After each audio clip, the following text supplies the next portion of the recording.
Assalamu alaikum warahmatullahi wabarakatuh. Que la paz y las bendiciones de Dios estén con todos ustedes. Hoy quiero hablarles sobre los efectos que tiene la forma en la que los medios de comunicación nos representan a nosotras las mujeres musulmanas, efectos que se están dando entre no musulmanes y musulmanes por igual.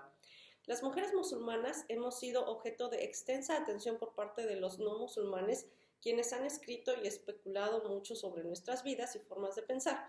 Y aunque después del 2001 ciertamente hemos visto un boom en los contenidos mediáticos donde somos objeto de análisis, no es enteramente un fenómeno reciente. De hecho, ya en el siglo XIX los orientalistas propagaban en Occidente ciertas ideas sobre la mujer musulmana, ya fuera a través de estudios académicos, bitácoras de viaje, textos diversos y hasta en pinturas. La diferencia es que en aquel entonces el acceso a las musulmanas era mucho más restringido que ahora, lo cual dio pie a que los orientalistas impusieran su propia cosmovisión y fantasías en aquello que pretendían describir. Y así fue como perpetuaron ideas muy exóticas sobre la vida de la mujer musulmana, por ejemplo en el harén, donde básicamente nos proyectaban como frívolas y ambiciosas, cuya misión en la vida era complacer a un hombre y ganar poder político mediante los hijos que las mujeres tenían. Y aunque obviamente eso no representaba la realidad de millones de musulmanas, sí fue efectivo en crear muchos estereotipos negativos sobre nosotras y sobre los hombres musulmanes. Lo lamentable es que aunque ahora las musulmanas estamos mucho más a la vista, no solo por nuestra presencia en Occidente, sino por la occidentalización de los países donde somos mayoría, lo que se dice de nosotras sigue sin hacernos justicia. Paradójicamente, ahora que es más fácil tener acceso a nosotras, es cuando existe mayor sesgo informativo, más desinformación, más manipulación y por lo tanto mayor perjuicio. Evidentemente, la prueba de esto pues, es la creciente islamofobia que se alimenta de las mil y una ideas falsas que la gente se ha creído sobre nosotras y que siguen circulando libremente, ya no solo en los medios de comunicación, sino ahora también en las redes sociales. El constante relato desvirtuado y falso que se hace sobre la mujer musulmana ha fluctuado en los últimos años, de la mujer musulmana oprimida que necesita ser rescatada y por supuesto liberada del Islam y de sus hombres musulmanes, hasta la más reciente imagen de la conversa yihadista que según los medios de comunicación y las autoridades puede estar escondida en cualquier parte. Obviamente ambas narrativas sirven para justificar intervención en nuestras comunidades, solo que a niveles y con estilos diferentes.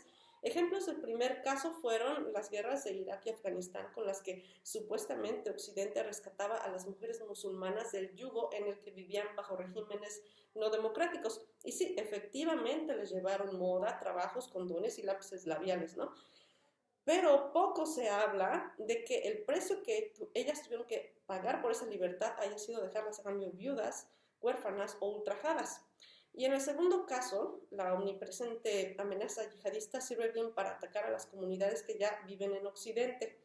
Todos están bajo sospecha y esto obviamente justifica el cese de los derechos humanos más básicos como el derecho a la privacidad. Pues ahora ya nos estamos acostumbrando a que nos espían todo el tiempo, ¿no? Nótese también cómo ha cambiado la dinámica de los juicios justos, ¿no?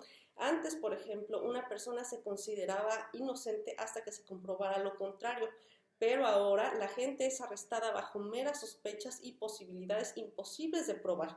Es decir, ahora se es culpable hasta que se compruebe lo contrario. Evidentemente, ambos estereotipos son muy buenas tácticas para poner el mundo en nuestra contra y para debilitar la cohesión de nuestra comunidad, pues actualmente muchos musulmanes, igual que no musulmanes, están temerosos de relacionarse con otros musulmanes porque según la paranoia en boga, pues cualquiera puede ser un radical en disfraz. Y claro, ni que hablar de la discriminación que esto provoca en los trabajos y en muchos otros ámbitos donde los musulmanes recibimos siempre un trato especial. Y por favor, no vayan a pensar que el estereotipo de la mujer musulmana como víctima y oprimida solo afectó a las mujeres de países lejanos. Como muchas musulmanas podrán confirmarlo, dicho estereotipo, en lugar de atraer la empatía de los extraños, lo que ha consolidado es un profundo desprecio hacia nosotras que se traduce en un constante ninguneo, anulación de nuestras voces y de nuestros derechos. La gente que nos ve como oprimidas suele creer que somos oprimidas porque somos tontas, porque no nos valoramos, creen que somos una vergüenza y un retroceso imperdonable. Vaya que piensan que consentimos a esa supuesta opresión. Así que a juzgar por sus acciones, tal parece que están convencidos de que nosotras Estamos ahí para que se nos pase por encima. Pero eso no es todo. Hay otro tipo de discurso mediático que no por ser menos agresivo es más justo. Piense, por ejemplo, en los noticieros que invitan a las mujeres musulmanas a sus programas o en las revistas de moda que han empezado a retratarlas también. Si se trata de una mujer en niqab, el tratamiento que recibe es muy diferente que el que reciben las musulmanas progresivas, modernas, integradas, las feministas, las liberales. Las que no llevan hijab, por ejemplo, no me gusta hacer generalizaciones, pero pues por lo general no llevan hijab, ¿no? De hecho, el número de apariciones de unas y otras es totalmente desproporcional. ¿A quién se le da más tiempo aire, más oportunidad de hablar, más espacios, más plataformas? ¿A quién se le debate y se le descalifica más? Y esta es una constante que podemos ver en los medios de comunicación en Estados Unidos, en Latinoamérica y no solo en España. Pero el tema de los velos no termina ahí, pues si bien antes el velo representaba cierta postura islámica, ahora pareciera que deliberadamente se está trastocando la asociación tradicional que hacíamos como velo igual a religiosidad. Y así es como ahora llegamos a ver mujeres con niqab emitiendo opiniones radicalmente fuera del Islam, que antes solo podíamos vincular con mujeres no musulmanas.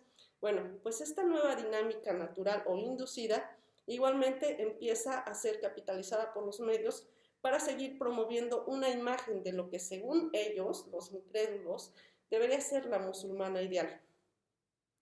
Piense, por ejemplo, en la cantante metalera que lleva a la abaya y el niqab, o incluso en otros más bochornosos que no quiero ni mencionar. ¿Y cuál va a ser el impacto de todo esto? Más allá de confundir a musulmanes y no musulmanes por igual en cuanto a lo que sí es Islam, todo esto evidentemente saca a la mujer musulmana de su halo de dignidad que le confiere el hijab en el sentido más amplio de la palabra, pues si practicamos la modestia es precisamente para crear una barrera entre nosotras y los demás, pero no es una barrera que tenga que ver con el orgullo, sino simplemente con el honor que toda mujer merece, pues ningún hombre debería pensar que una mujer está ahí a su disposición, que puede tocarla y verla cuando y como se le antoje. Con esas imágenes alteradas de lo que supuestamente es una musulmana y con ese uso de símbolos islámicos por parte de mujeres que nada tienen que ver con el Islam, se rompe precisamente ese estatus que Allah nos ha querido conferir a través del hijab. Y para las musulmanas es una desgracia que los hombres piensen en nosotras como objeto de deseo, de consumo, de explotación o de entretenimiento. Y claro, el sesgo y la manipulación no terminan con los estereotipos ya mencionados ni con la divulgación de los ejemplos poco islámicos, sino que también incluye la poca representatividad de nuestra diversidad. Como otros autores lo han detectado ya, la cobertura no equivale a representatividad. Los matices de nuestras diferencias culturales, de los muchos idiomas que hablamos, de las profesiones y opiniones que tenemos, simplemente aún sigue siendo largamente ignorado. Muy especialmente si el matiz altera la narrativa de la mujer oprimida en el Islam. En ese caso es de esperarse que no obtenga la misma atención mediática. Es el caso, por ejemplo, de las voces de mujeres musulmanas que por convicción propia se adhieren estrictamente al Islam y que son felices practicándolo. Sus testimonios simplemente no reciben la misma cobertura y la prueba son los millones de personas que aún creen que la musulmana no renuncia al Islam por medio de represalias. ¿Por qué se sigue fomentando esa idea de que quisiéramos deshacernos del Islam? ¿Por qué sigue predominando esa idea de que alguien nos obliga a ponernos el hijab? ¿Por qué los medios de comunicación no comparten las historias de miles de mujeres casadas que se dedican devotamente al hogar a cuidar de sus hijos y de sus esposos? ¿Por qué no se habla del beneficio social que ellas aportan a la sociedad al formar hombres y mujeres de bien? ¿Por qué no reciben atención las estudiantes del conocimiento islámico, las predicadoras, las maestras que sin cobrar un centavo enseñan el Corán a cientos de niños y niñas? ¿Por qué predominan las imágenes de musulmanas solteras persiguiendo carreras y estilos de vida como esas de las no musulmanas? ¿Por qué constantemente se iguala mujer musulmana con mujer maltratada y musulmán con maltratador? ¿Por qué no se habla de las parejas felices? ¿Acaso no hay abuelitos y abuelitas que hayan construido familias exitosas? Bueno, es que yo las veo en todos lados. ¿Acaso no hay mujeres que disfruten quedarse en casa a cuidar de los hijos?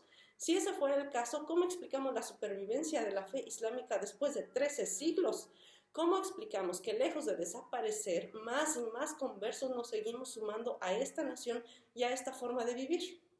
Pues bien, así es como los medios han fallado en representarnos con justicia, así es como han mermado nuestro derecho a la libertad de expresión, porque cuando no nos censuran, nos ignoran o simplemente tergiversan nuestros sentires. Claro que por otra parte han sido muy incluyentes en cuanto a adoctrinamiento se refiere. Los musulmanes, como el resto de la sociedad, no gozamos de inmunidad. Los medios siguen pretendiendo decirnos cómo vivir y cómo pensar.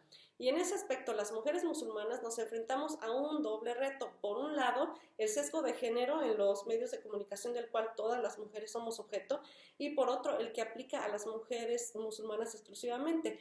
Y a propósito de los efectos de este panorama en su propia hija, Samina Ali, una musulmana estadounidense, comentó para el Huffington Post lo siguiente: ella va a ver a las mujeres siendo excesivamente sexualizadas y pobremente representadas como líderes en películas y televisión. El triste impacto en las chicas que vean tales imágenes degradantes de mujeres es que vayan a crecer con menos confianza en sí mismas y en sus habilidades. Qué ironía entonces que precisamente en sociedades donde supuestamente se promueve tanto la igualdad y otros valores feministas, se sigan fomentando todos estos conceptos e informaciones que simplemente pueden ser muy poderosos, coartando el potencial de las mujeres. Lo bueno es que no todo está perdido, aún podemos educarnos en cuanto a cómo consumir y valorar la información. La organización estadounidense Misrepresentation, cuya misión es precisamente abordar el problema de la mala representación que existe sobre las mujeres en los medios, propone contribuir a la campaña en contra de los estereotipos negativos con 3 simples acciones. 1. Hablar con otros sobre los estereotipos negativos que existen sobre la mujer musulmana y motivarlos a escuchar nuestras voces directamente. Segundo, cuestionar y debatir a los productores de contenidos cada vez que los estereotipos sean presentados. Usted puede opinar directamente en un blog, en el Facebook, en los artículos de periódico, o simplemente puede escribir cartas al editor.